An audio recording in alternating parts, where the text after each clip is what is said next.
Hi, I'm Emma Chen, and this is the story of how I turned my mother's small neighborhood bakery into a multi-million-dollar empire twice. But more importantly, it's about how sometimes the sweetest revenge comes with a sprinkle of karma and a whole lot of buttercream.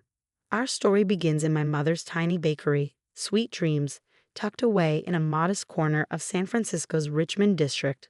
Mom had started it 30 years ago, arriving from Hong Kong with nothing but her recipes and a dream. I grew up in that bakery, the scent of fresh bread and vanilla permanently etched in my memories. My sister Grace, 3 years older and infinitely more sophisticated, always saw the bakery as an embarrassment. "Why can't Mom run a real business?" she complained while attending her prestigious business school. Our friends' parents owned tech companies and law firms and were stuck with a tiny bakery. But where Grace saw shame, I saw magic. Every morning at 4 a.m., I'd help Mom prepare the day's goods. Through high school and college, I stayed, learning every recipe, every technique, every secret that made our pastries special. Even after graduating with my business degree, I chose to stay. "Emma, you're wasting your potential," Grace would say during her rare visits, always dressed in designer suits that seemed out of place among our flour-dusted counters. "With your degree, you could work in finance like me." But I had different plans. While Grace climbed a corporate ladder at Goldman Sachs, I was quietly transforming our little bakery. First came the website, then social media. I modernized our ordering system and introduced new flavors that blended Mom's traditional recipes with contemporary tastes. The turning point came 5 years ago when a food blogger discovered our green tea croissants. Suddenly, lines were forming around the block. Local tech companies started ordering our corporate breakfast packages. Hotels requested our pastries for their high-end brunches. Mom was overwhelmed but proud. "Emma," she'd say, her eyes tearing up, "you've made my little dreams so big." In 3 years, we expanded from one small shop to 5 locations across the Bay Area. Our revenue grew from $200,000 a year to over $10 million. We were featured in food magazines, won local business awards, and even had celebrities dropping by when they were in town. That's when Grace suddenly became interested in a family business again. "Emmy," she called one evening. She only used that nickname when she wanted something. "You've done an amazing job with Mom's little shop. But don't you think it's time to bring in some professional management?" I should have seen it coming. Grace had always been the smart one, the one who knew better, the one who had to control everything. But I was too busy managing our expansion to see the signs. Then came Mom's cancer diagnosis. It hit us all hard, but while I spent my days running between the bakery and hospital, Grace was making plans. She convinced Mom that the stress of owning a business wasn't good for her health. "Let me handle everything," she told Mom. "You just focus on getting better." I was in New York, meeting with potential investors for our East Coast expansion, when I received the text that would change everything. "Sold the bakery for $2 million. Good deal, right? Time to end your little hobby and get a real job. Grace." My hands shook as I called Mom, who was recovering at home. "Is it true?" I asked. "Grace said it was for the best," Mom replied weakly. "She said you were working too hard." I booked the first flight home, my mind racing. But Grace had timed everything perfectly. By the time I landed in San Francisco, the papers were signed, and our family legacy had been sold to a corporate restaurant group. But what Grace didn't know was that during those years of playing baker, I learned more than just how to make the perfect croissant. I built relationships with every supplier, every client, and every food critic in the city. And most importantly, I kept one crucial secret that would turn her moment of triumph into the biggest mistake of her life. As I stood outside our former bakery, watching the workers take down the Sweet Dreams sign, a small smile played on my lips. Grace thought she'd ended my little hobby, but she was about to learn that she'd actually given me the push I needed to do something much, much bigger. The next morning, I sat in my apartment surrounded by business plans and recipe books. Grace's text messages kept coming. "Emmy, don't be dramatic. $2 million is a great deal for a bakery. You should thank me. Now you can get a real career. The corporate group will keep some of the recipes. You can still visit." I smiled as I ignored each message, focusing instead on my laptop. What Grace didn't know, what no one knew except Mom and me, was that our most popular recipes weren't actually part of the bakery's assets. They were my personal intellectual property, registered under my name 3 years ago when we first started expanding. The green tea croissants that made us famous, my recipe. The black sesame souffle that had food critics raving, mine. The celebrity favorite red bean brioche, all mine. Time to make some calls, I muttered, picking up my phone. First call, James Chen, no relation. The real estate developer who'd been begging us to open a location in his luxury shopping complex. James, remember that space you offered us? Is it still available? Emma, yes, absolutely. When can you come see it? How about now? The space was perfect, twice the size of our original bakery and most importantly, right next door to where the corporate group was planning to reopen our old bakery. The rent was astronomical, but I just smiled as I signed the lease. Next call. Diana Wong, food critic for the San Francisco Chronicle, who'd become a close friend over the years. Diana, remember how you always said I should do a high-end patisserie? Well, I'm finally taking your advice. About time. Need help spreading the word? Just wait 2 months. I'll let you know when. Final call. Marcus Zhang, our former head pastry chef who'd been offered a management position by the corporate group. Marcus, how would you like to be executive chef and partner in a new venture? His response was immediate. When do we start?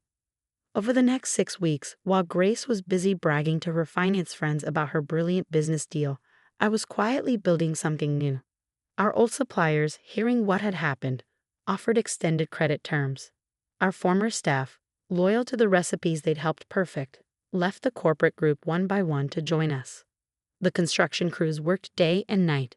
The space transformed from an empty shell into a sophisticated patisserie with marble counters, crystal chandeliers, and a glass-walled kitchen where customers could watch our pastry chefs at work. I named it Maison de Rêves, House of Dreams, a tribute to Mom's original dream, but elevated to a whole new level. 2 days before our scheduled opening, Grace finally discovered what I was up to. She stormed into the construction site, her Louboutins clicking angrily on the marble floors. "What do you think you're doing?" she demanded, waving her phone with its news alerts about the upcoming opening of San Francisco's most anticipated new patisserie. "You can't just open another bakery. We had a deal." I looked up from where I was arranging fresh flowers on the counter. "No, Grace, you had a deal. I never signed anything. And technically, this isn't just another bakery, it's a luxury patisserie. But the recipes, they belong to Sweet Dreams now." That's when I pulled out the intellectual property registrations. Actually, they don't. These recipes are mine. Always have been. The color drained from Grace's face as she read the documents. This is impossible. The corporate group, they're planning to reopen next week. I smiled, arranging another lily in its vase. Yes, I know. Right next door.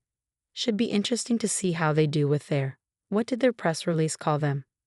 Inspired interpretations of our classic recipes. Grace's hands started shaking.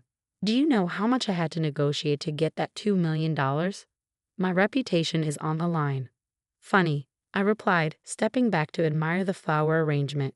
You didn't seem too concerned about my reputation when you sold Mom's legacy without consulting me. And that's when the first food delivery truck arrived, carrying the ingredients for our grand opening. But what happened next would make Grace realize that selling the bakery wasn't just a bad business decision. It was about to become the most expensive mistake of her life. Opening day dawned bright and clear. I arrived at 3 a.m., just like old times, but this time stepped into a state-of-the-art kitchen that gleamed under crystal chandeliers. Marcus and the team were already there, preparing our signature items with practiced precision. At 6 a.m., Grace stopped by again, this time with her corporate group associates. Through our glass walls, we could see them huddled in the old bakery space next door, pointing at our pre-opening line that already stretched around the block. "Those are our customers," one executive hissed at Grace. "You said the recipes came with the sale." Grace's face was a mix of anger and panic as she stormed into our shop. "This is ridiculous. You can't just steal our customers." I looked up from where I was arranging a display of our signature green tea croissants. "They're not your customers, Grace. They're here because they want our recipes, the ones I created. By the way, how's your opening going?" She glanced back at their empty store. The corporate group had advertised Sweet Dreams' famous pastries, but without our recipes, they were just selling generic baked goods at premium prices. "You planned this," she accused. "You knew they paid $2 million thinking they were getting the recipes." I smiled, adjusting a perfectly glazed fruit tart. I didn't plan anything. You're the one who sold a bakery without checking what actually came with the sale. At 7 a.m., we opened our doors. The first customer in line was none other than Diana Wong from the Chronicle, accompanied by a photographer. Behind her were food bloggers, local celebrities, and loyal customers from our old bakery. By noon, we'd sold out of everything. Our sales for the first day, $50,000. Next door, the corporate group's Sweet Dreams sat nearly empty, their display cases full of untouched pastries. That evening, Diana's review went live. Maison de Rives isn't just a patisserie, it's a phoenix rising from the ashes of the beloved Sweet Dreams bakery. Emma Chen has taken her mother's legacy and elevated it to an art form. The famous green tea croissants, better than ever. The black sesame soufflé, worth the 30-minute wait. My phone buzzed with a text from Grace. The corporate group is threatening to sue me. They say I misrepresented the sale. I could lose my job over this. I was about to reply when Mom walked in, looking healthier than she had in months. She took in the elegant space, the happy customers, the proud staff. "Aita, Emma," she said, tears in her eyes. "You really did it. You made my little dream into something so beautiful." That's when I revealed the final part of my plan, one that would either heal our family or break it apart forever. Stepping into my new office, a far cry from the flower-dusted corner desk at Sweet Dreams, I pulled out the documents I'd been preparing for weeks. "Mom," I said softly, "I want to show you something." I laid out the papers detailing the new company structure of Maison de Rives. The business is set up as a family trust. You own 30%, I own 40%, and I pause. There's a 30% share reserved for Grace. Mom's eyes widened. But after what she did, family is family, I said, echoing what Mom had always taught us. Besides, he's about to need it. Right on cue, Grace burst into the office, her designer suit wrinkled and her eyes red. "The corporate group is suing for $5 million, she blurted out. "They're saying I committed fraud. Goldman is putting me on administrative leave pending investigation." I gestured for her to sit down. "I know, their lawyers contacted me this morning." "You know." Grace collapsed into a chair. "Why aren't you gloating? This is what you wanted, isn't it? Your revenge?" I pulled out another set of documents. "Actually, I have a proposal for them. Maison de Rives will buy back Sweet Dreams at a fair market value of $1 million. They cut their losses, drop the lawsuit against you, and we get the family name back." "But why would you help me after what I did?" I walked to the window, looking out at the lines still forming outside our store. "Because this was never about revenge, Grace. It was about preserving Mom's legacy, our family's legacy." Turning back, I showed her the trust documents.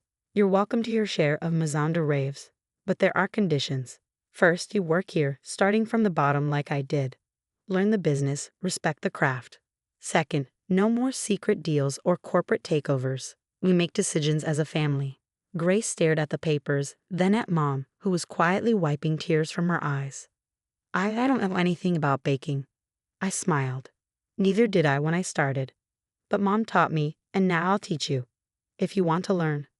Over the next year, something remarkable happened.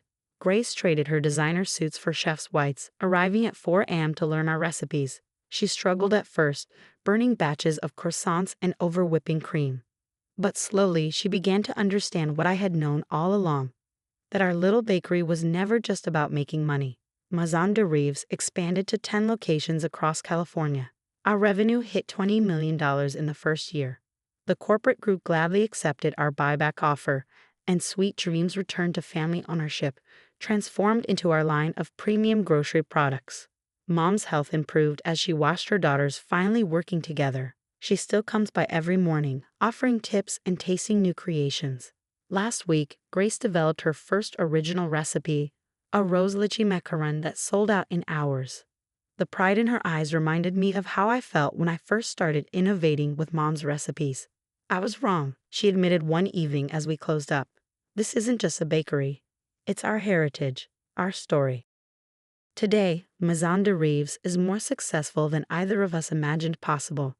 But more importantly, we've rebuilt something far more precious than a business empire. We've rebuilt our family. As I write this from our flagship store, watching Grace teach a new apprentice the perfect way to fold croissant dough. I'm reminded of Mom's words. Success is sweetest when shared with family. The display cases are full of pastries that blend tradition with innovation, just like our family, preserving the best of our past while building something new. And every morning, when I smell the fresh bread and vanilla, I'm that little girl again, standing beside Mom in our tiny bakery, living out her sweet dreams. Sometimes the best revenge isn't revenge at all. It's showing someone a better way forward. And sometimes the most valuable family recipe isn't the one that makes the perfect croissant. It's the one that teaches us how to rise above our mistakes and become better together.